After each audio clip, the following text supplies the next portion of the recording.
Hi everybody, welcome back to Keeping It Real with Marilyn and Steve, and welcome to our 500 subscriber Q&A giveaway video. So today we are going to be answering some of the questions that we received on social media and through some emails that we got. We've kind of compiled the questions, picked what were the most common, and those are the ones we're going to answer today. For any of these questions, if you'd like to know more details, please make a note in the comment section and we'll do a video specifically about that area that we're talking about. So do you want to go first? Do you want me to go first? Well, I guess I'll go first. Okay. The first question is, where do you get your recipes? And I wasn't exactly sure how to take that as far as what type of recipes. Recipes for tinctures, recipes for in the kitchen. So I'm just going to kind of answer all of that. It would most recipes come from family. But because we're vegetarian, and that could have also been why the question was asked, where do you get your vegetarian recipes? We just take traditional recipes that came out of mom's recipe book or index card or wherever, however recipes are handed down in your family. We take those recipes and we leave out the meat.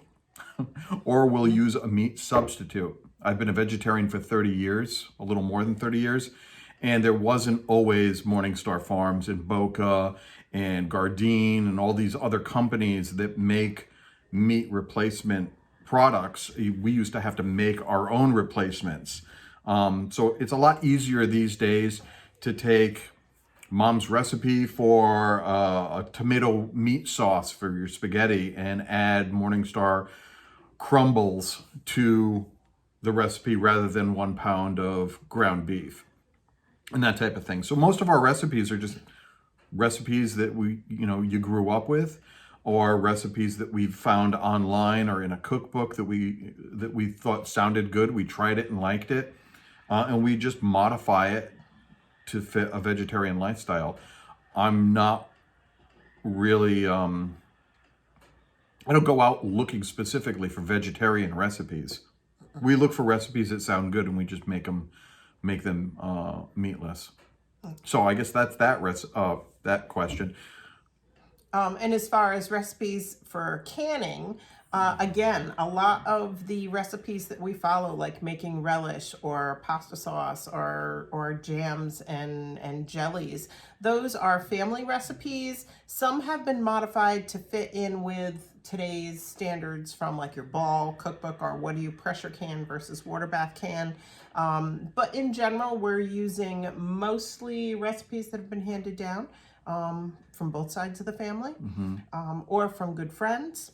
Sads, tinctures, extracts, all of those are either something that you grew up with or something that you picked up along the way, tested, it worked for you, and you just kept rolling with it. So most of our recipes have been around either with us individually or us together as a couple forever. Yep. So favorite recipes and fails was another question that we had. Favorites, I don't know if we have specific favorites as far as recipe goes. I do. Okay. What's yours? I think our favorite recipes are what we like to call comfort food. She grew up with something called macaroni goodness.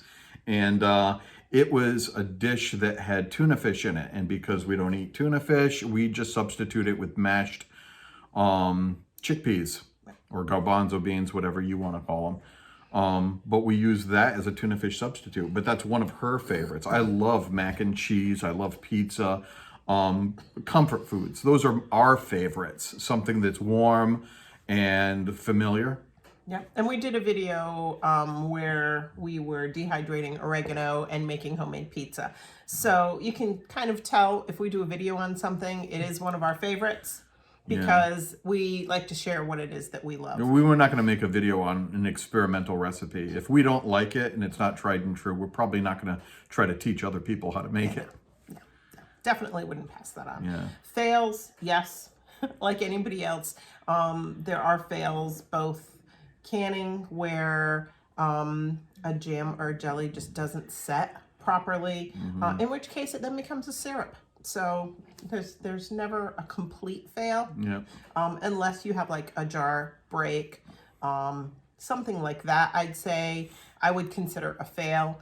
And that just happens. It's not anything that you can control. Yeah, I experiment a lot with bread recipes, and sometimes they don't come out the way that in your mind they do. You know, you envision one thing, and then you try something different in the recipe, and it doesn't come out the way you expect. It happens, but that's how you learn. You make a mistake, and you know not to do it again that way. And we've been discovering that with our freeze dryer as well. We've been having a lot of fun with that. That is our new toy. It's just a great thing to add to our preserving options. And we've had a couple fails with that, a couple things that we decided to try for fun to see how they would do. I mean, we did dehydrated dill pickles, and they tasted like dill pickle potato chips. They were awesome. So we decided to try sweet pickles. No. Yeah, neither of us enjoyed that at all. Somebody out there might like it. Yeah, but it's like it's like a sweet pickle on steroids. It's a super sweet pickle. Yeah. No. Yeah, wasn't for us. So like everybody else, yes, we have things that don't work out as planned.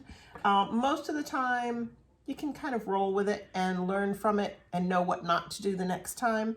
But usually we can still make it work. Okay. Time consuming. What is time consuming in our life? We were kind of joking about this earlier. Time consuming is making videos. It's not anything that's natural to us. We own a photo studio, but filming yourself doing what we consider day-to-day chores doesn't feel natural. It's very difficult for us. We're trying to get over that. That way we can make more videos. We also never thought anyone would appreciate or really care about the videos we were putting out. This was more of a way of kind of documenting how we do things for the kids and grandkids, but we didn't think other people really cared or wanted to see this stuff. Now that we're seeing that there's more people who are interested in what we do on a regular day-to-day, we have to learn to be able to put a camera in front of us, film us ourselves doing what we do on a regular daily basis, and try to get more videos out there. But for us, that's very time consuming. We're busy from morning to night. We stay very busy, and sometimes you just forget to set up a camera and film what you're doing, because what would normally take you a half an hour or an hour to do as a project, when you're using a camera and trying to film it and trying to get the angles right and trying to get the lighting right and then editing that, you've turned a half an hour project into an all-day event. So for us, that's time consuming, and it's very difficult, but we're trying to get over it. Yeah. Other than that, time consuming things, anybody who gardens understands that there's your regular process. You have to prep your gardens, and you have to plant your seeds, and you have to tend to those and get them to grow, and stake your plants and weed your plants. And all of that is part of that process. I wouldn't call any of that time consuming as much as once you start to harvest. If you're harvesting from a large quantity of things growing in your garden, the time consuming process is if you decide that you want to preserve that harvest. Very often what we've done in the past is we've taken things, thrown them in a bag in the freezer, and then we'll get back to them later. That's one thing that we're hoping this year. The freeze dryer is going to help us to address the things that we don't have to water bath or pressure can, that we can freeze dry. We'll still pressure can our green beans, but we can also take some of those, rather than freezing them in and pressure canning later, we can freeze dry some of those. Yep. So we'll have options, but we'll also be able to make sure everything that we harvest is stored. Yeah. So for later use. Yeah, I'd say that's the time consuming part of gardening is morning to night, harvesting, cleaning, washing, prepping, and then preserving. That time of the year is very busy. And sometimes getting a camera in front of us to film that it almost like right now it feels like it gets in the way, and we're trying to learn to not feel that way, so that we can get more videos out. Yeah. Next questions, I'm going to combine the next two. How long have we been married, and how long have we lived where we live? In the cabin. So the people who don't know, you can kind of see the wall behind me. Half of our house is a log cabin. That was the original portion of the house. And then we have an addition that we added on back right after we got married. We got married in 2010. I have 3 grown children. My oldest is 38 and my youngest grandchild is 4. So I have 3 children, 3 grandchildren. Steve and I got married. We have our pet babies who you may hear in the background. We have 2 dogs, a cat, and 3 larger birds. And they can get noisy. So anybody who has ever been on a Zoom meeting with me knows that as soon as I start talking, the birds start screaming. Some of our videos, you can hear the birds in the background. Yep, or the dogs. Or the dogs. And sometimes you see the cat. Right now, I think everybody is sleeping. So keep our fingers crossed they stay quiet. So we... When was the cabin built? The cabin was built in 1987. Yep. I have lived in it since then. We love it. As you can see, we've got our wood stove, our new wood stove you may have seen in some of our social media posts. If you want to know more about our wood stove, cooking on a wood stove, cooking in the oven with the wood cook stove, let us know in the comments below, and we can make some videos about that as well. That's our primary heat source. We heat the entire house with that stove. Yeah. Prior to that stove, we had another wood stove, and that's how we heated the house. We have another wood stove, another wood-fired oven that we were going to bring into the house, but it's an actual antique. It didn't have the same safety features. So we're probably going to be later in the spring or summer building an outdoor kitchen, and that's going to be out there. So hopefully that's something that we can find the time to film. If there's any interest on it, again, put it down in the comments. We'll be building a fully functional outdoor kitchen though. Yep. And it's going to be off-grid.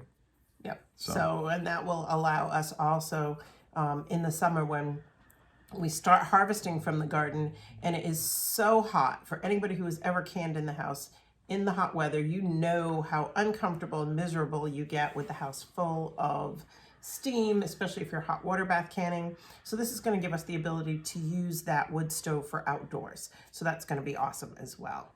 Another question we had is, what do you do to earn money? Well, I'm a professional photographer.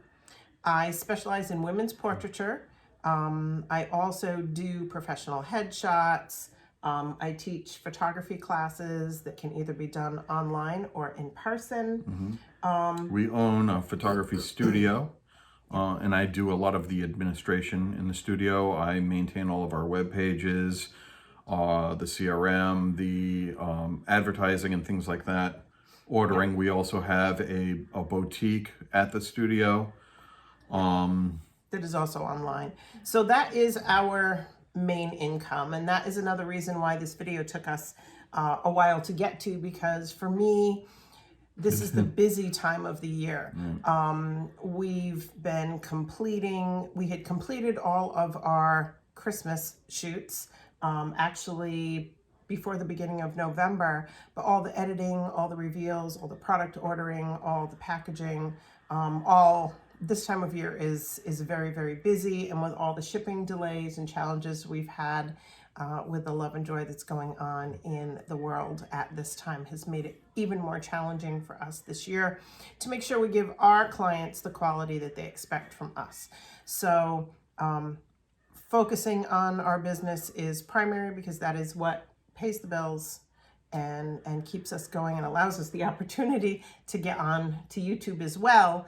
But that is what we do. Officially, Steve is retired, and our goal is to find a point where maybe we can do more videos and spend some more time sharing our lives with you on YouTube, so that we can both be considered semi-retired. So, but that's a goal. So we'll get there. Let's see. Favorite way to preserve food? Well, my favorite way is the freeze dryer.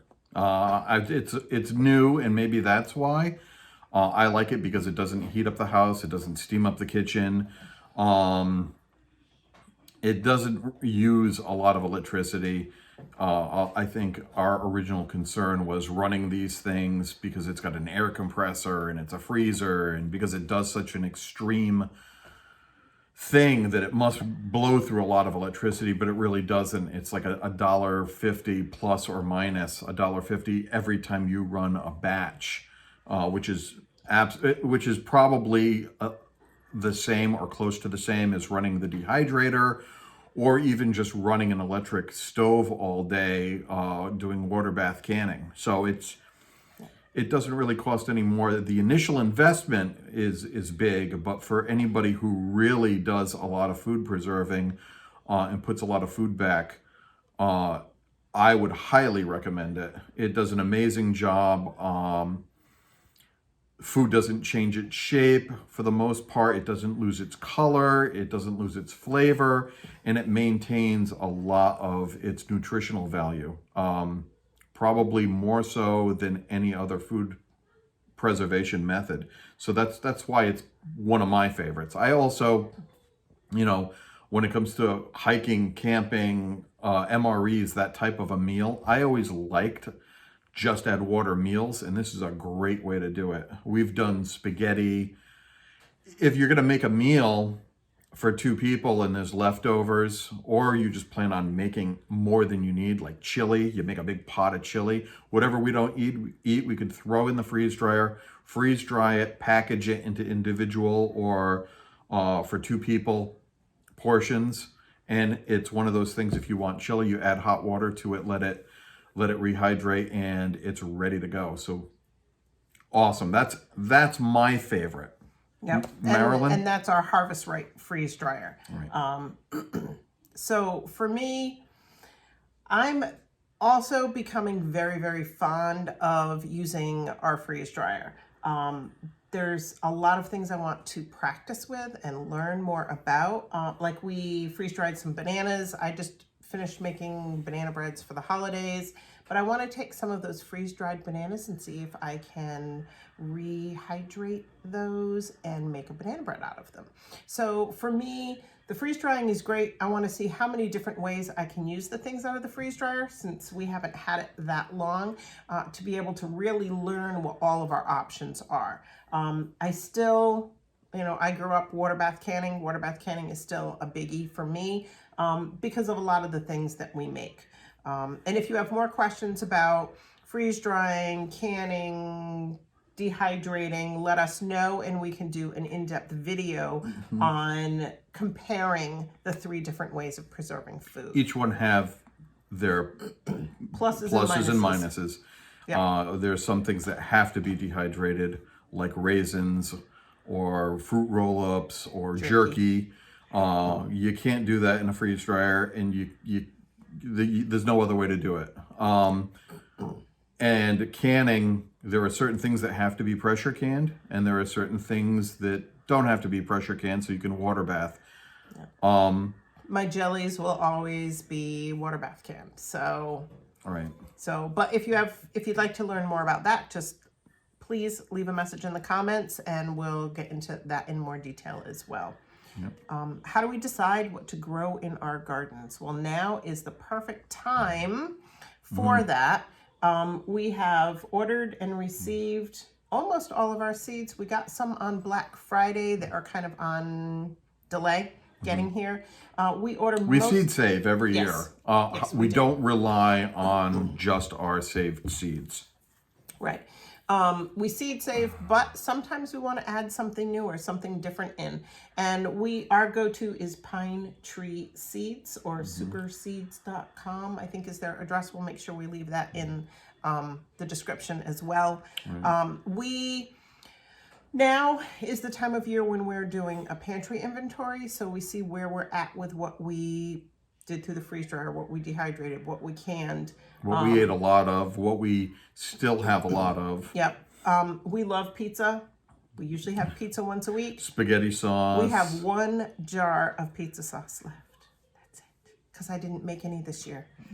Didn't think we'd go through it as quick as we did, but we're down to 1 jar. It's also, we go through very quick. We use a lot of tomato products. So this coming year, we're going to be growing a lot of tomatoes, a lot of bell peppers, things that we're... Onions. Right, things that we're going to use when we make our sauces. Yep, so that's how we decide. We look, what have we used a lot of? What haven't we used a lot of that we made that we discovered, yeah, well, it's okay, but it's not on the top of my list. Maybe that's something we're not going to plant or plant heavily.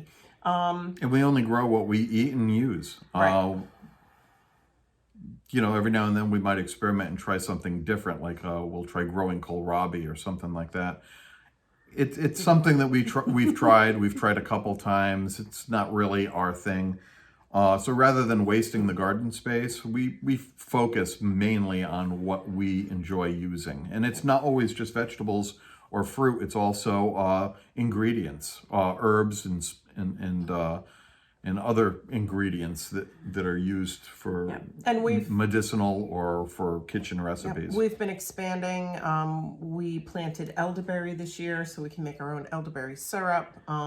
We always do things like we have an ever-growing source of rhubarb that we will never run out of and Walking always onions. have too much of. A lot of things will come back every year on their own. Our asparagus patch is growing, and it's going to get bigger every year, but it's one of those things, once you start and it finds a place that it likes, don't touch it. And it's just going to get better and better every year. We grow more asparagus than we consume, but maybe we'll just start eating more of it. Yeah. So we did try freeze drying some this year. We're actually planning on rehydrating some of that and roasting it for dinner tonight. So we'll know more on if freeze drying asparagus is going to work or not. If you want to know more about what we do with our gardens, how we plan our gardens out, the processes we take into consideration, again, leave a comment. We'll make separate videos on that.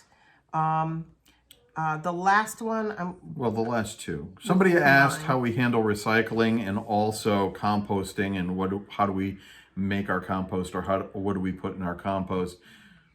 We'll combine the two of those, kind of. We don't really produce a lot of garbage, because a lot of what we eat out of our pantry are things that we've jarred or canned.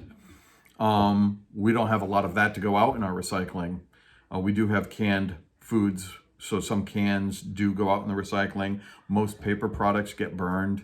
We don't get a lot of things that are in plastic because we don't eat meat. We don't get, meat that's on a styrofoam tray with plastic wrap. So there's a lot of things that we don't produce for garbage. So our recycling is pretty light. Yep. And as far as recycling kind of runs into composting. Right. We keep anything that's like a corrugated cardboard box that something might get shipped to us in. Something like that we will break down and put aside because we use those when we're making our new garden beds. Mulching. We put those down first, or if we're mulching in paths, we put the cardboard down first. So we use that there. Anything that is food scraps, if it's not being reused for making like any vegetable If you cut-offs. peel and core an apple, we keep the peels and the cores. We throw them in a bag, put them in the freezer, and when we have enough of that stuff, you can use the peels and cores to make apple syrup or apple butter. And then we'll take things like cut off ends of onions, onion peels, carrots, peppers, that kind of thing. And those also go in a bag, and we make vegetable broth out of that. So and then we take the scrap from the vegetable broth and make vegetable bouillon. Yeah. So everything gets used.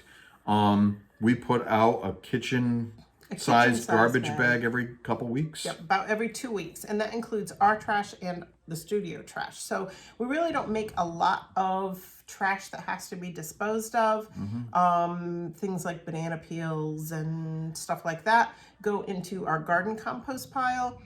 Same with when we mow the lawn, we use a bagger to collect the grass clippings and the leaves, and those are also used in the gardens or in the compost pile. So, and the paper products that end up getting burnt, we use the ash also in some of our gardens. Yeah, and the same ash from the wood stove we use in beds that we want to have a less acidic soil. So we wouldn't use it like with blueberries, but we would use it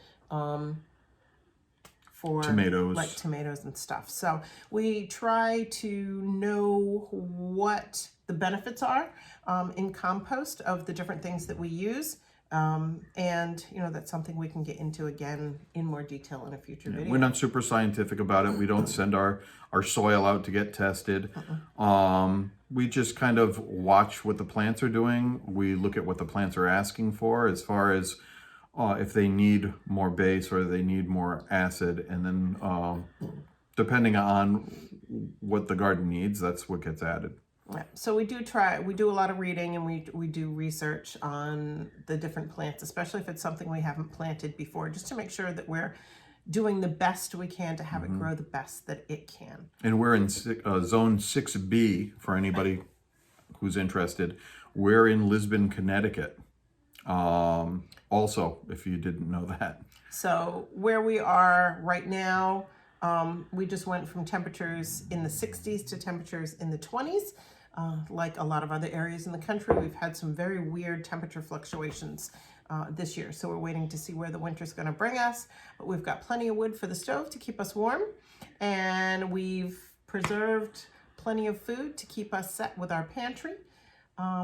So I think that's about it for the question. So now for the giveaway, I'm going to let Steve start that while I grab what it is we're going to be giving away. Well, we never thought we'd have as many subscribers as we do have. This channel was originally created so that we could record some of the things that we do around the house, around the homestead, so that the kids and the grandkids could always kind of have a means of looking back at how we did something. That's why we didn't put out a lot of videos. That's why we really are just surprised that the number of people who've decided to subscribe. And now that we know that it's more popular, I guess, what we're going to do is try to get more videos out for you guys, try to make it a little bit more regular. But as a thank you for 500 subscribers, we're a little over 500 right now. We decided we're going to do a giveaway, and we wanted to have a prize for the contest that really is us. And you may have seen this in one of our I think a pine tip video and maybe another foraging video. Marilyn used to use this pot, the Stanley pot, as her foraging cup. Yeah. She'd pull the French press out and just use the pot clipped onto her belt as a foraging pot. Yeah. We use these things all the time, or whether it's just to boil water or to make an herbal tea, or you're going to use it as a French press for your coffee. Yeah, so we've used this, we've posted on social media when we lost power. We used a camp stove and made our French press coffee for breakfast in the morning. Yep. We each have one. We love these things. Yes. These are actually awesome. We're not sponsored by Stanley. No. It's just a product that we both really, really like, and it has so many uses. We felt other people out there may have a French press, but you may not have this French press. And I like it so much that I thought this would be a great way to give back and let you guys be able to, you know, see what we like about it so much. Yeah. So you won't be getting these. It'll be a brand new one. This is mine. Nobody can have it. And you can see they're well loved. They're cooked up. So in order to be entered in to win a Stanley French press, one of our lucky subscribers will be chosen as a winner. What you will need to do is you need to, in this specific video, enter just on a comment just the state that you live in. Now this is for continental US because we're going to be shipping this to the winner. Yeah. So in this video, enter the state that you live in. In the description, we are going to have a link to our webpage. And right on the front of the webpage, there's going to be an entry form. All you have to do is put in your You have to be a subscriber. You have to leave the state that you live in the comments below this video. And on the webpage, just give us your name or whatever it is that you want to be called, and in a valid email address, because the email address is what we're going to use to contact you. We don't want anyone putting their physical or mailing addresses in the contacts. We're not going to ask that information from anybody other than the winner. When we contact you, we'll let you know that you've won and where would you like it shipped, and we'll exchange with that person. There'll be an upcoming video probably at the beginning of January, and we're going to announce the winner during that video. Yeah, so they will be contacted prior to that, but in the video, we're going to let everybody know who won. yeah. So if you miss adding the state you live in this video, your entry is disqualified. If you don't fill out the form on the web page, your entry is disqualified. Or if you live outside of the continental U.S., unfortunately, we can't include you in this offer here. So other than that, we are super excited. We're actually almost at 600 subscribers now, and we are going to do another giveaway when we hit 1,000 subscribers. So if you know anybody you think might be interested in our videos, please share our channel with them. And if you haven't subscribed to us yet and you want to be included in part of our family here, please go ahead and hit the subscribe button, and welcome to this lovely family and the awesome people we have as subscribers now. And thank you, everyone. Yes, thank you so much for letting us share our lives with you. All right, everybody, happy holidays. Make sure, list your state that you live in below, only that, nothing else for your address, and then fill out the form so you can be entered in to be a winner of a Stanley French press. So we'll be picking one person. We'll get that up on our next video beginning in January. And in the meantime, Merry Christmas, Happy New Year. Enjoy, everybody. Bye.